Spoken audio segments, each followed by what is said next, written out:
conduction band, how they form. Just this is a yesterday lecture probably. Yeah, I said when they form this kind of bond, the electron supposed to be in valence band, and which one is the free electron, maybe to donor level or maybe go to conduction band. So that theory today we will propose that first we can assume the electrons which have created the covalent bond sharing the electrons always hold in the crystal together in valence band. Second case is the electrons will be in the conduction band when the electrons are free to move around the crystal. Okay, and some cases when the electrons are free, it will break the covalent bond and reach to the surface, which means in terms of band theory it will go to the conduction band. And every material, okay, every material has different kind of electron affinity, electronegativity, and such kind of band gap, and the gap between the valence band and conduction band, and also ionization energy, and also different kind of electron affinity, whatever I discussed, as well as the gap. So as per the band gap, we can distinguish them, which is insulator, which is semiconductor.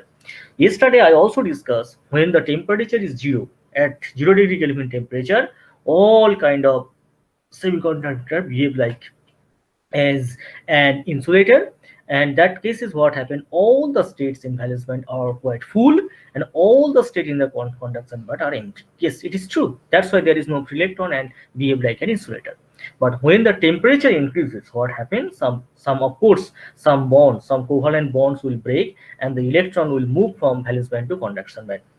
And the classical waves, if you imagine why the waves we are coming, because we have to treat such kind of electron using a new theory which is called quantum mechanics. I can assume that all of us will know what is quantum theory and quantum mechanics. So in that cases, when we define the wave, so that cases first start from the classical wave, and we will introduce the wave function, that is a new concept in quantum mechanics. So each cases, we know that electrons have a yesterday we described that electron has particular energy level, is not the continuous. So that concept we have to use or impose from the quantum mechanics. We'll study the energy quantum, which is called basically photon, and acoustic wave function.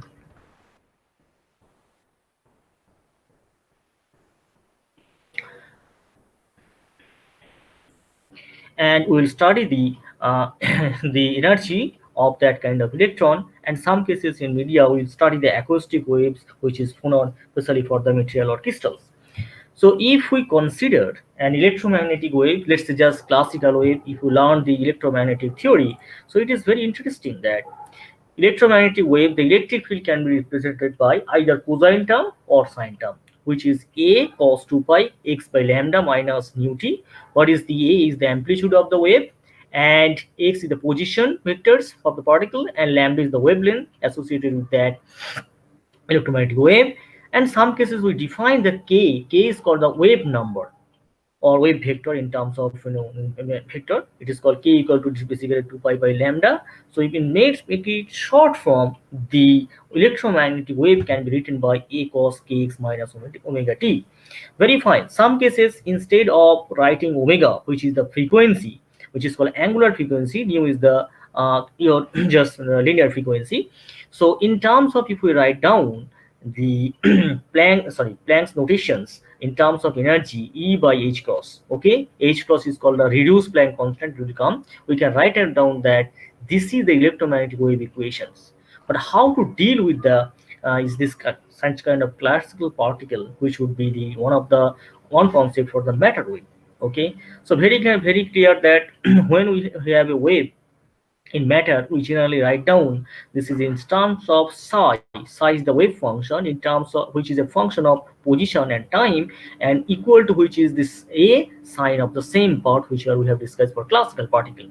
So in terms of matter wave, this may not be exactly the same, it will be different. What happened actually in matter particle, in material, we have to consider there is some mass of the electron. Basically the electron is small, even it is very small, there is some mass. Okay, so then in matter wave, what happened, psi is not a mass, psi is a wave function in quantum mechanics, which has a term is either in sine term or cosine term. In matter wave, we generally use this exponential form a equal to e to the power j kx minus eh cross by t, where is j is the imaginary number, is called Euler formula. Is the combination of both. One is sine and second is called cosine term, which is coming from the a exponential term. So this is the form for an electron in vacuum space, for free space which have no to free to electron in material. But how to deal with such kind of wave function in reality of the crystal system? So to go to directly in that crystal, first I would like to inform you that we need to know a little bit about the quantum mechanics. Let's say the free electron in one dimension. Okay, so let's say it is a one dimensional potential. There is a one particle. This is called electron particle, which has a minus q charge, which is basically minus e. X is the the position vector of the particle. Y represents the energy or potential energy, whatever. So if we use for the crystal, it would be almost like this picture, and we have to write down the Schrodinger equation. So everybody knows this Schrodinger equation, one of the famous equation in quantum mechanics, where we generally introduce the Hamiltonian operator, which is basically sum of kinetic energy plus potential energy. That can be written by H Hamiltonian, H cap psi equal to E psi. E is the energy eigenvalue.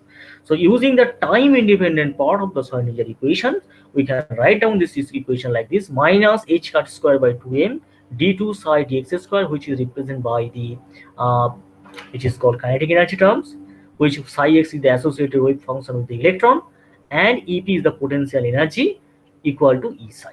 Okay, for us, this is the free particle in a box. Very good. But for us, inside the crystal, sometimes potential may be not near to the edge, it may be equal. It would be like some cover. Then if we consider it, say okay, EP equal to E0, fine, then we can assume that thing is a one kind of approximation. So let's do the approximation and we'll try to solve the equation.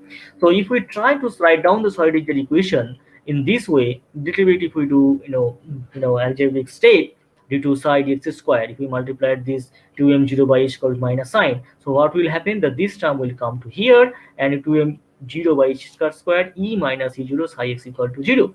So now the solution, if we write down the solution of this kind of differential equation, basically the general solution, if we write in terms of k vector, it would be uk equal to a e to the power jkx plus b to the power minus jkx. J is the imaginary number, and uk, why I'm writing uk, later on we'll realize that why u is coming. This is a general solution I'm writing if we have such kind of equation, d2u dx square plus k square u. This is the solution for any u which is a function of x. If you look at this equation of this differential equation of mathematical form of the equation, the solution is this: either e to the power exponential or sine or cosine term in terms of different constant. So these are the basically same equation like this. So solution will be what? Psi x will be to constant e to the power this. So let's see how to write down the solution in the equation here. If we use this same notation, instead of uk we are writing psi x equal to a to the power jx plus b to the power minus jkx. What is the k? K basically in terms of mathematics root over of 2m0 bracket e minus e0 by h square. So this is, let's say we are writing ek for simplicity. Then we will get the time independent Schrodinger equation part, which is a to the power j plus b to the power minus jx. If we add the time here, the equation would be simply like that: a to the power minus j kx minus e by h cross t plus b e to the power j minus kx minus e by h cos into t. So two plane wave, one frequency in positive x direction, other in negative x direction. So now we have to think about the how to solve for the uh, our current purposes. Let's say in our crystal there are millions of atoms. They are very far in the crystal. Okay, so basically it is infinite number of arrays of that we have to define some parameters or potential whatever. Let's say first we are considering how to form the bands in the solids. Okay, in theory. Okay, so what we try to understand, if we look at my first statement, in order to account for decreasing the resistivity with increasing the temperature as well, other properties of the semiconductor, it can be possible only the development the theory of bands. That's why which is band theory we have introduced here. Another case is how to form the band or how to define the energy bands. So many cases I ask many students also, some cases they say what is called band. Many guys are not able to properly answer. So better to us, we are working on material science and material engineering and technology or whatever the subject, we should have a clear cut idea of what is called band. So band theory generally deal with this band, fine, very good. But how to form the band, what is called band, is very fundamental question. Let's say I have one atom. This is called atom one. It has several energy level. Yesterday I described. Let's say I have another atom two. One, two, three. It has also same energy level. So if you look at, that's why I use the same color. We cannot distinguish the atoms for any cases. Let's say any periodic crystal, whatever it is, the atom is atom. Okay. So when they are coming close and form a bond, whatever, the energy level like this, they are coming close. Two atoms make a form bond. The energy level either overlap in each other or align properly like this way. So what happened? This energy level may come close here. Number two is coming to here. Number three is coming to here. Like this form when instead of one or two, if all the atoms come together, for example, here in y-axis, here in the right hand side of the figure, what I described, we have six atoms and six energy levels. Okay, for let's say one is, two is, 2p, whatever in a one, two, whatever I wrote it here. What happened? A series of energy level we can see. So a series, when series of or the number of energy levels are aligned properly in a some levels, this form called the band. So basically what happened? It took all the energy levels of each atom is called here band. So the essential feature of the band theory is that the allowed energy state for electrons are nearly continuous over certain range, which is called energy bands. And there is of course some forbidden region, so that is called forbidden energy gap between the two bands. For example, we have, let's say, 1s and there is called 2s. So the gap between 1s and 2s is called the forbidden gap, and only this region are the called basically allowed energy region or energy bands. So a solid is generally formed by bringing together all isolated atoms and considering this combination of two, six, whatever atoms. When there is no interaction is fine, but when they are forming bond or something, they will, what they will do, the energy bands or energy levels are aligned in such a way it form a continuous states of energy which form the bands. So basically the definition of band should be sometime much important when we are thinking. So the bottom line is, if the atoms are so close together, the electron wave function will overlap fine, and the energy level are shifted with respect to each other. That would be one of these properties of such kind of bands. So how to define the valence band? Yesterday I described very carefully, and today again I am describing right away what is called valence band. So the electrons, when they form the bonds, okay, at 0 degree Kelvin temperature, the levels, whatever I describe, 1 is 2 is called the valence band. Bands occupied by the outermost electrons. And in conduction band, what happened? The lowest band with the unoccupied states, or conduction band overlap of the valence band would be the definition of conductor. Okay, so let's see in that cases. If we look at the first semiconductor, first one is all occupied, which are highlighted by blue colors, and which is not occupied, that is highlighted by yellow color. So if you look at the semiconductor, the gap between valence and conduction band is less. We'll see for many other research work, for example 2D TMDs, porous materials, such kind of bands we have to discover. And for insulator, there is a large of gap, and in other cases what happened, the bands are overlap in for the conductors. So such a way we define, and we are writing nicely, this is the bands. But in nature or in reality, the shape of the band is not like that. Until you are not trying to learn properly, then we cannot see the proper band. For example, we are writing many cases, the bands are just in many books just like a rectangle, some cases line, this, but it's not like that. In solid, when we have the millions of atoms, so energy level will be distorted. And that's why when some of the all the energy levels we are printing, then it would not be definitely uh, easy to define. It's not easy to define the like this way only, just line only, um, bands. It's not like that. For example, for teaching purpose, let's say we are writing this is the one energy levels or one band, then another like that. Okay, so for insulator cases, we very define it is defined that the gap is very high. Insulator conductor purposes, we to observe that bands are either overlapped or some electrons are jumping around here free of the surface. Like that we will to define the semiconductor, conductor and insulators. So we are now focusing how to define the crystal, the potential, okay, which is the most important question. Where we are going now, we would like to understand the band theory, how the electrons in an infinite potential well, periodic potential well, how the electrons are moving.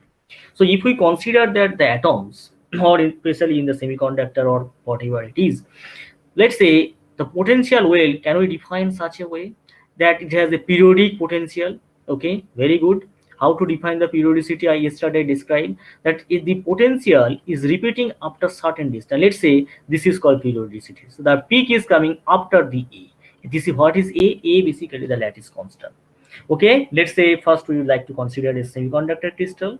We will put the periodic potential, let's say ep is the periodic potential here I am defining, which is periodicity is appearing around x-axis after a, and draw the conclusion about the velocity, mass, whatever. And problem is so hard, we are going to cheat and use the block theorem also here, but we have to use this, such kind of theorem.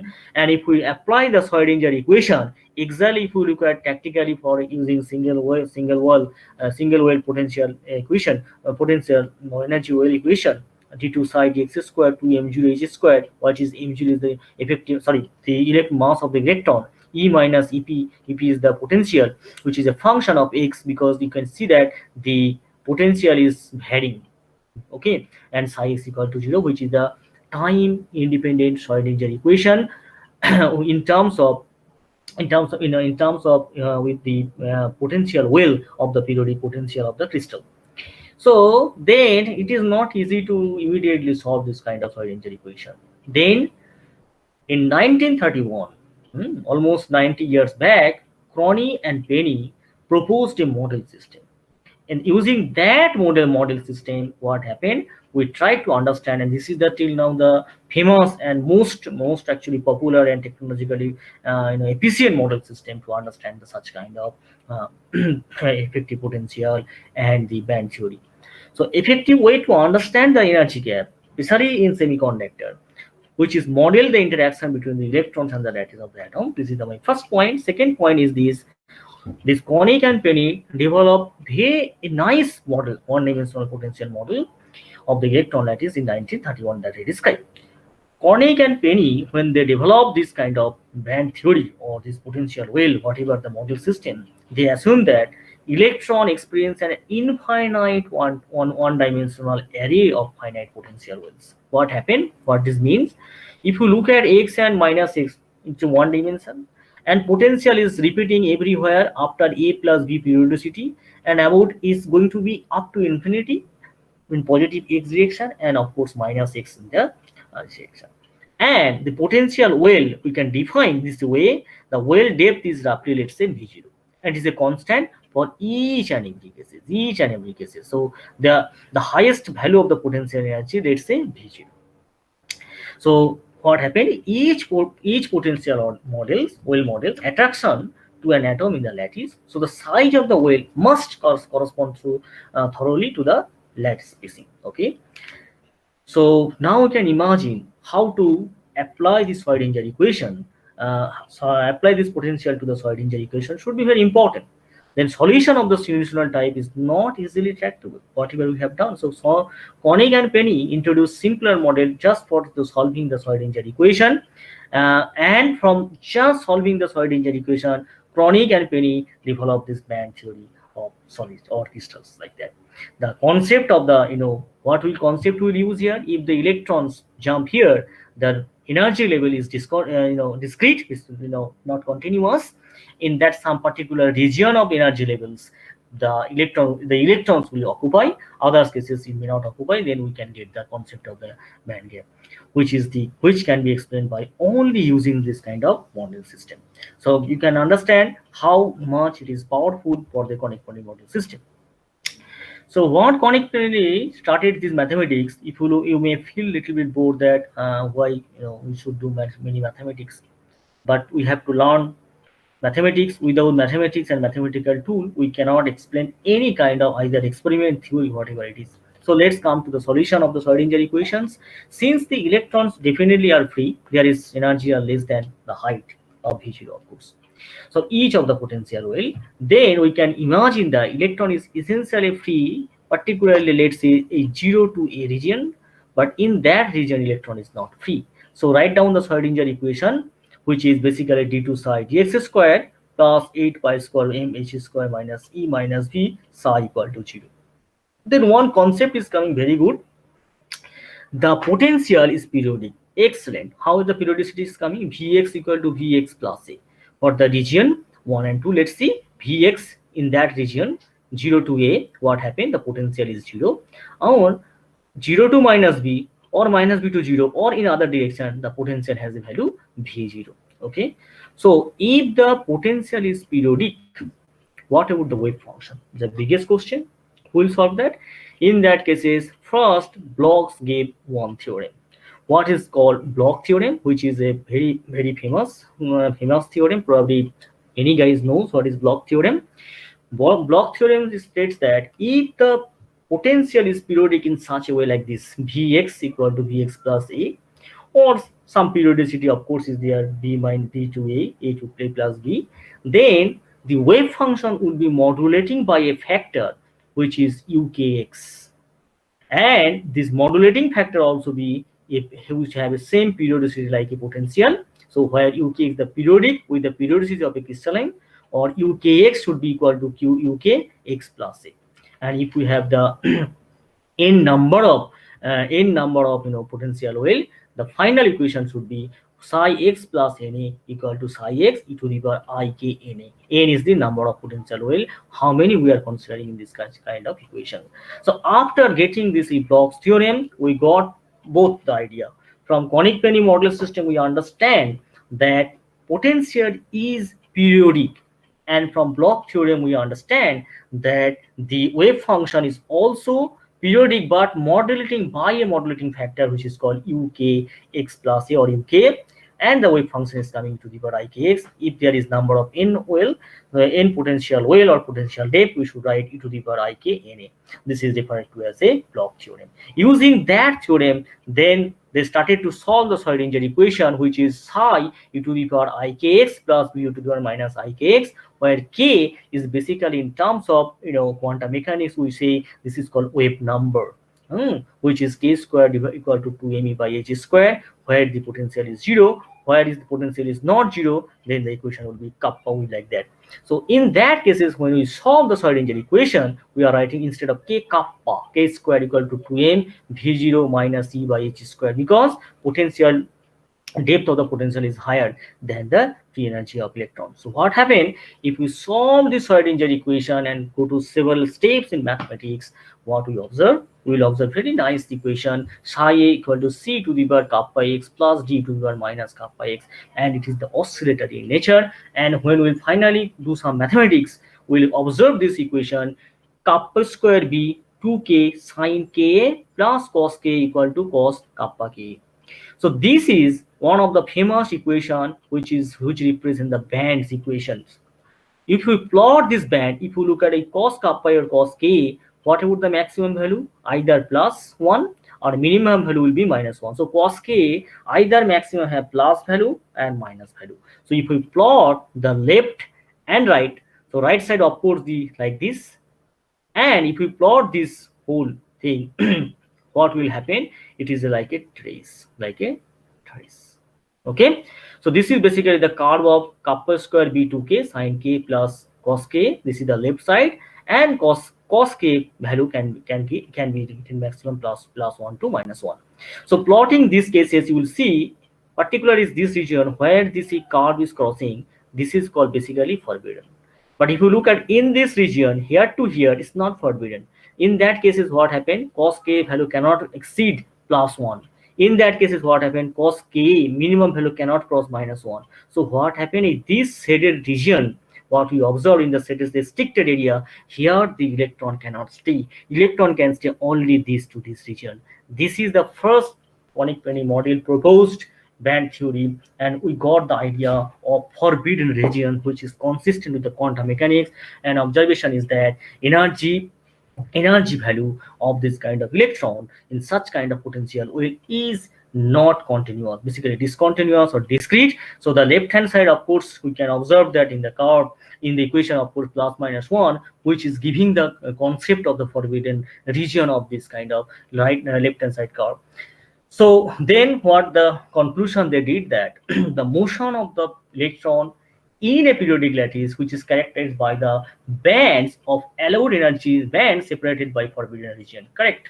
The values of the alpha A increases, the width of the allowed band also increases. If somehow the alpha A value increase, the width of the allowed band energy will increases. In the other case, if decreases, it will also decreases. So the first term of the equation decreases on the average with the increase in Ka. And K has some particular value which is called integral value of pi, plus minus n pi. And from here you can see that energy versus K diagram, which is called Ek diagram for the electrons. So what we observe, that if the value of P0b is large, then the P factor is large, the function described by the left hand side of the equation causes plus minus 1 region, as shown in the figure, which is called that the allowed bands are narrower and the forbidden band are wider, depends on the value of P0b.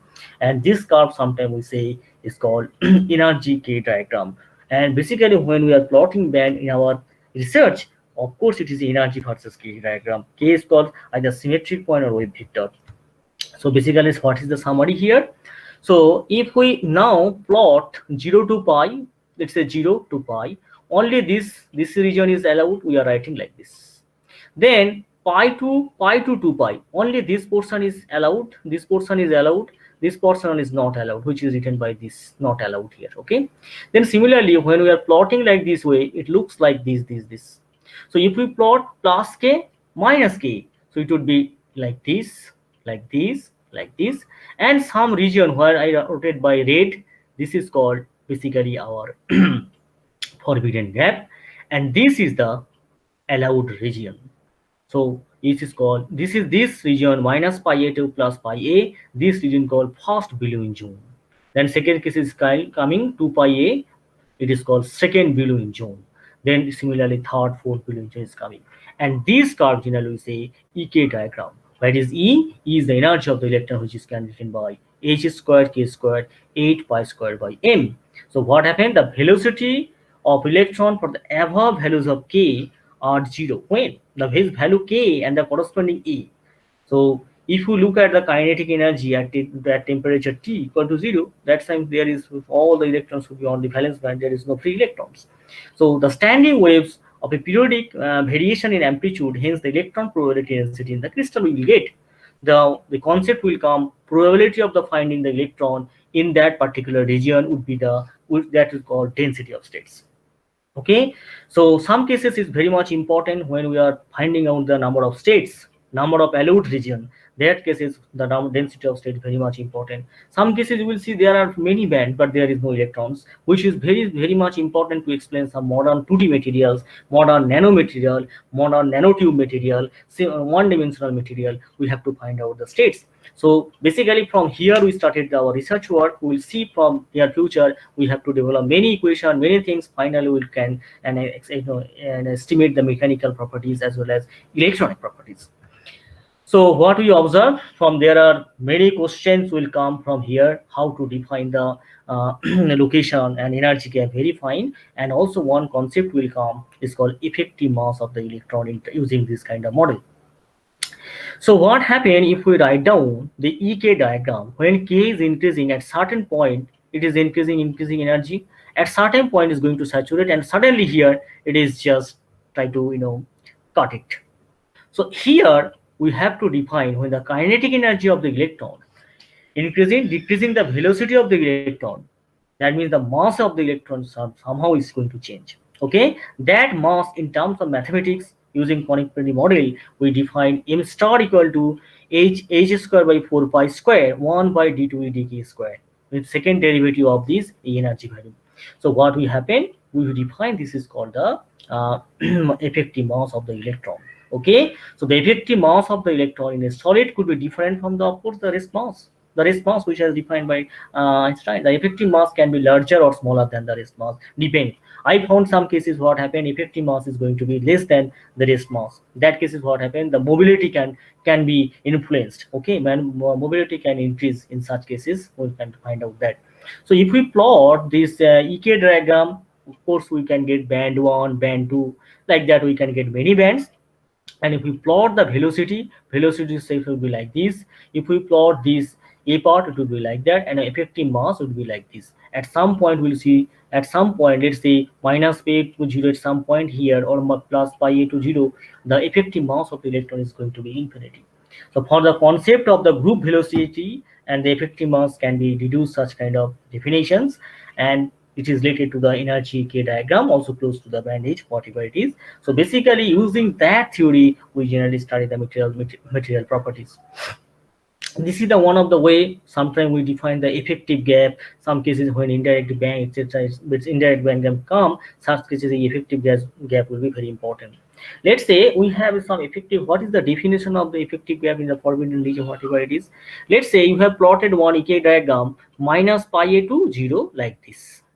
And second case is when it's going to positive direction. Let's say some crystal structure we have, which in the surface, the plane of the surface we define 1 0 0. Okay, so in this case we found that it is like this. But when you change the plane, means when we have the second plane like 1 1 0, this band is little bit shifted to towards this direction. So what happened, then the effective gas sum should be important. So what is the gap between these two and this? That is can be defined by the effective band gap. So this is some cases important when we have the indirect band gap semiconductor, and we know that there is no forbidden gap if the maximum of a band of one or one direction of motion is higher than the value of a higher band in another direction of the motion. It may be happen when the potential energy is not strong function of the position of the crystal. It may happen in many cases, but effective band gap some cases very important to study the higher materials. So what is the important differences between the conic penny model and the single potential oil model? So if you look at, when I consider only single electron in single potential oil, the wave function was very nice. For an infinite lattice, the concept is coming, the allowed energy with each band are continuous rather than the discrete. Of course, when we have the single potential well, we did something. But what will happen, single potential well only consider only single well. But when we have the infinite lattice, the basically the crystal structure is basically an infinite lattice. But in reality, not a single crystal is not infinite. But even if the chains are thousands of atoms, the number will be important. So the allowed energies are nearly, they will be continuous. In real 3D crystal structure, it is appropriate to the wave vector, which is defined by K.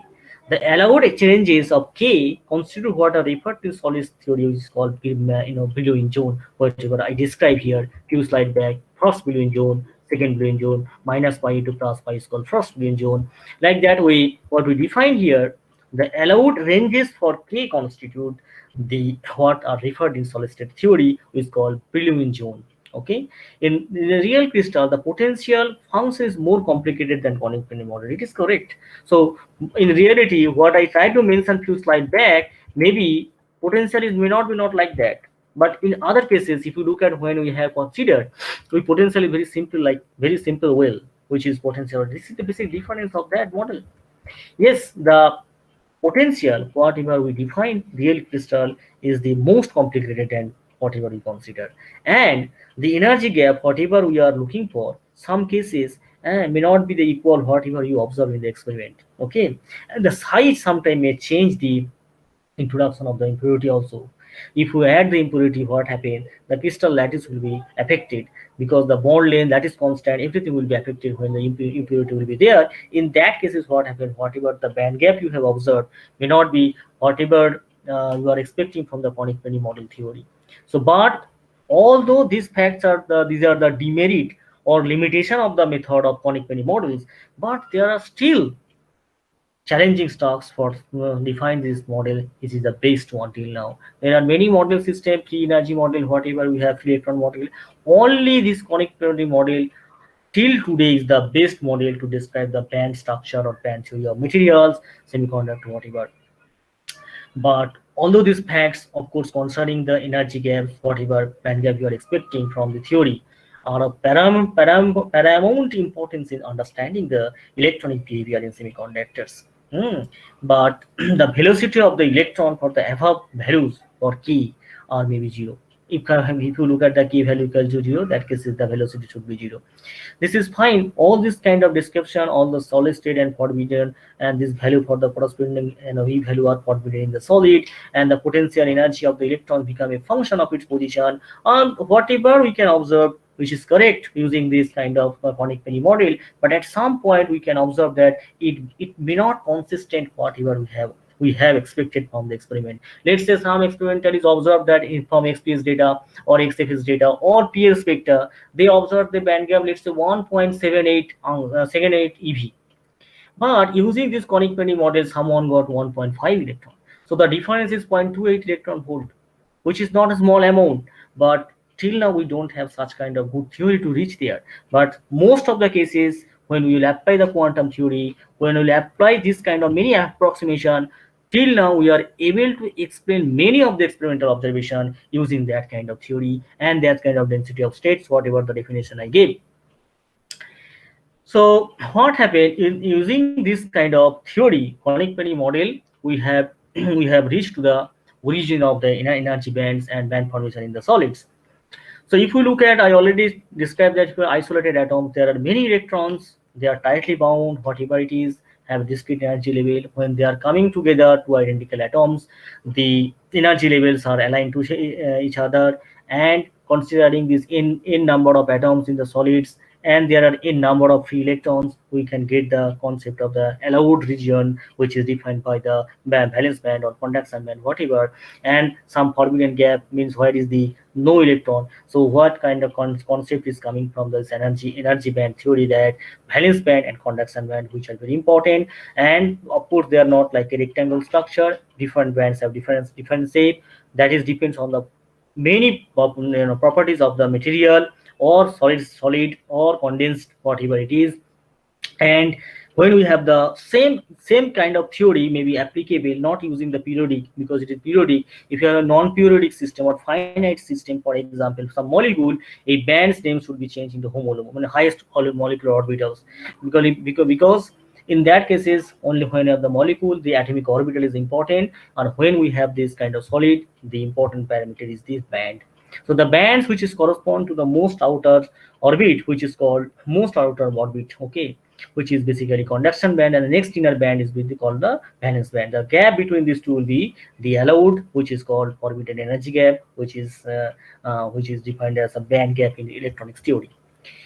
So using that theory, we can easily define these conductors, semiconductor insulators on the basis of the magnitude of the forbidden gap or band gap. The solids are classified in terms of semiconductors, conductors, and near future we'll see define that or when the conductor, some cases half field band will come, and many other important things is coming to describe. Probably in my lecture, I have many lecture, I will tell about the semi metal also, how the semi metal works using the band theory of solids. I will explain today. I have some example, one slide to explain that what is semi metal. In case of say insulator, we know that the band gap of the order of above 7-8 electron volt. In case of porcelain or such kind of wood, the band gap of the order of 10 electron volt. And semiconductor, we know that when they have the elemental semiconductor, yesterday was describing for germanium, it is around 0.67 or zero point 0.7 electron volt, and when we have the silicon, the band gap is 1.2 or 1.1 electron volt. Basically, the relatively compared to insulator, the band gap is less. And conductor, of course, there is no band gap. Valence band and conduction band overlap each other at a particular point, key point is the key value, and in some cases may not overlap at particular key value. It may overlap throughout the all key vector and wave vectors. The electrons from the valence band easily can move from valence band to conduction band. In that cases for conductor, then it would be very hard to distinguish for theoretical side or experimental side which one is called conduction and valence band if they overlap each other. So in generally, when we are teaching in the classes, we say like this, very nice figure. This is called YOLO is called valence band. It's a rectangular shape. Then another big large gap is called forbidden gap, and next one is called the conduction band. So here is the free electron can go, but insulator is gap is so high it may not work. So no electron can go to valence band to conduction band. In conductor what happen, the bands are overlap in that particular region whatever I highlighted. So it is sometimes it will be very hard to distinguish which one is conduction and valence band. Let's say if some band just touch on the surface of the valence band, that time we can distinguish this is called conductor. And in cases semiconductor, valence band and conduction band, of course there is a small gap which is called forbidden gap, which I have described many times. And using that theory, and many analysts and many experiments also performed, and they explains how much the gap is observed. Mostly we can define the semiconductor, the gap will be 2 to 3 electron volt. That would be semiconductor when we have either 2D, 3D, whatever. And when the insulator is the we found for the diamond, the band gap is usually 5.4 electron volt. For example, for material purposes, when gallium phosphide, it is a semiconductor, we found the band gap experimentally 2.25 electron volt. When we have the gallium arsenide, the band gap is 1.42 electron volt. When we have the indium arsenic compound, 0.17 electron volt. Like that, when I have the cadmium sulfide is 2.4 electron volt. These are the basically the band gap of some intrinsic semiconductor where is the doping, nothing is there, pure semiconductor or compound semiconductor in that case we observe. And at 0 degree temperature, what we observed yesterday described that all the electrons are in the valence band, there is no electron in the conduction band, so the gaps always remain same, there is no free electron. At room temperature what happens, some electron can move from valence band, breaking the covalent bond, go to the conduction band, and it will be good for the that's why the semiconducting behavior. And we know that they are non-ohmic conductor because it never follow the Ohm's law. So basically what we observed yesterday and today's talk, how to introduce the semiconductor, conductor, and their theory basically from the scratch of class 12 to master level. If you look at, we have learned such kind of idea, and this idea should be very clear cut whenever you are going to do some theory, experiment, whatever, doesn't matter, or both.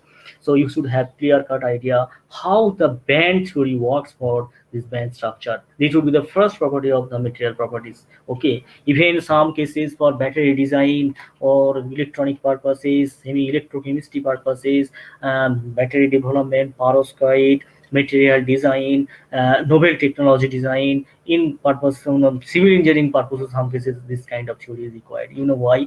When they are putting big signal light, which kind of light they use for this green, blue, these are basically the electronics. This thing and this logic should be very clear from their side also. Now the coming point is here, the the distribution curve. Yesterday I discussed about the intrinsic semiconductor. We said that how these distribution function depends on that. So electrons are fermion, yesterday I described a lot, and how the distribution function is at room temperature work like that. What happens, some kind of probability of the electron you will get in the conduction band region. And this was I was clearly explained yesterday, so I am not going to more detail because yesterday everything I explained distribution function. So my point is here, in band theory, when we have the metal at high temperature, the probability of the electron can be found in this region. So this is the Fermi-Dirac distribution function. This is the energy value. So at E equal to F, when the Fermi energy level just touch on the this area, where at T equal to 0 most occupied state, we'll find that extra electron in this region. In insulator, when we have also some free electron at high temperature, the electrons are jump from this region to here. That's why we'll get the free electron in valence band to conduction band. So in that way, we describe many things yesterday, and conduction semiconductor cases, what will happen, the not possible. Uh,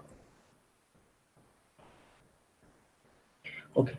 So what happened in that kind of semiconductor, what we observe insulator cases, even we are increasing the high temperature, let's say the band gap is 10 electron volt, the probability function distribution function never crosses the conduction band. It may be up to here, but electron cannot jump up to 10 electron volt at room temperature. Of course, let's say instead of room temperature, I am giving 1000 Kelvin temperature. That time what happens, definitely this kind of gap, the electron can cross from valence band to conduction band.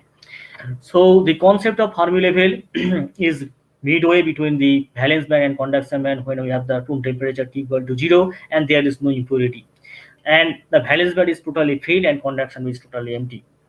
However, for the semiconductor, the band energy is relatively, of course, more, the band gap is small. So appreciably number of electron can be thermally excited into the conduction band, and they reach reach from the valence band to conduction band and creating both the carriers. One is hole and another is electron, and we have defined that yesterday how the electron and holes are work on that. So we understood that how the electrical conductivity of semiconductor depends on temperature, and different temperature will see different type of conductivity. That's why the it not follows the Ohm's law. And from the band theory, what we have learned today, that band theory of course will help to distinguish the materials like conductor, insulator, and semiconductor, how the bands are working for that. It is also possible to make conductor using material with highest band field and lowest band field, whatever in which the no electron is taken. And this allows also define to take place some cases the definition of the such kind of material which has resistance at normal temperature maybe zero, or some cases highly excited. Some cases what happens, some material has both properties, metal properties also semiconductor properties, that is called semi-metals, which allows the conduction to take place, although typically with slightly higher resistance than the normal metals. Yes, slightly higher resistance some metal we observe, like the such cases which is semi-metal. Semiconducting properties also there, metallic properties also there. And we got the idea of the conduction band, and we can get the idea of the effective mass of the electron and velocity how change, and some the idea of the charges also we can get from this kind of analysis. And it is useful to think them as the positive charges when we have the whole. And we can also find out the electron mobility, where the electron moves in direction opposite whatever it is, the holes move in the direction of the positive field. Okay, and some cases we will get the idea whatever we proposed here using the pure semiconductor, that is intrinsic semiconductor, but you can apply for the same theory for the impure or basically extrinsic semiconductor. And let's say the let's say one of the example I said today, the semi-metal. What are the semi-metal? Actually, today Professor Kundarwal describes really Sundar a lot of things about graphene. Graphene is one of the very nice material, which is what is called graphene is the one thick of carbon nanosheet. If you look at in this figure, this is the only thick of nano carbon sheet, carbon. Basically, there are lots of carbon, only single layer. Fine. This is called the graphene. So it's called graphene is the daughter of graphite. Okay. So if we plot its band, which direction, K direction, let's say M, K, gamma, M. This is the symmetry point name.